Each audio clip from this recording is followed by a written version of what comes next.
Bad lookout. Rheneas and Skarloey were talking quietly to Coldy next morning when Duncan stormed up, followed by Sir Handel. "Hello," chuckled Rheneas. "Here we go." "I nearly came off," fumed Duncan. "Those coaches pushed me. The thing controller says they didn't. He says I kept a bad lookout." "We've no money to spend you," he said, "and if it happens again, I'll leave you at the back of the shed." "Why does he always pick on me? It's not fair." Skarloey said nothing. He just winked at Rheneas, like this. "As you were saying, Coldy," remarked Rheneas, "you had 2 coaches on your trial trip. Do you ever take more?" "No, our line is so steep that we're only allowed 1. We each have our own. Mine's called Catherine. I know her well. That's most important." "Why?" asked Sir Handel. "They're only coaches." "Ours," said Coldy, "are something more. You pull your coaches and you can see ahead. We push ours up so we can't see. They watch the line for us. The guard watches too, of course, but Catherine's so clever that I know at once if anything is wrong." "That must take a load off your mind," said Skarloey. Coldy smiled. "But not off my buffers. Climbing's hard work and needs a lot of steam. My fireman and I have a tiring time.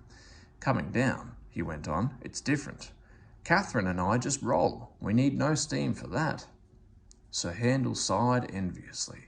"I should like that," he said. "With your automatic brakes, it sounds like a rest cure." "That," replied Coldy, "was just the mistake poor Awdry made." "Who," asked the little engines, "is Awdry?" "Awdry was our number 1, and named after a king," Coldy replied. "Perhaps that went to his smoke box and made him conceited.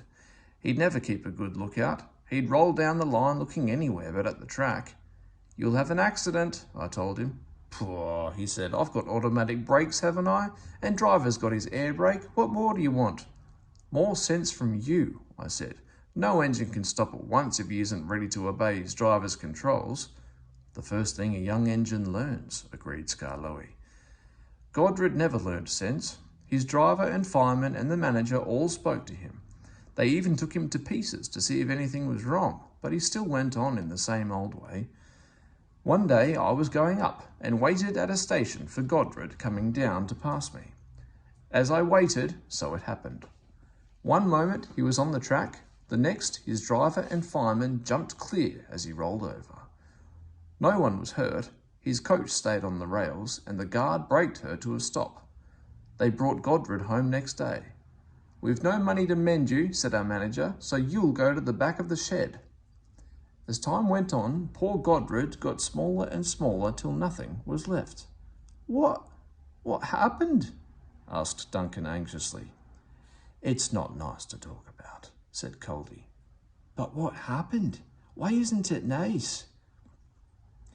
"Our drivers used Awdry's parts to mend us," answered Coldy mournfully. Sir Handel and Duncan were unusually silent long after Coldy had gone home. Neither Skarloey nor Rheneas ever mentioned that Coldy had made the story up.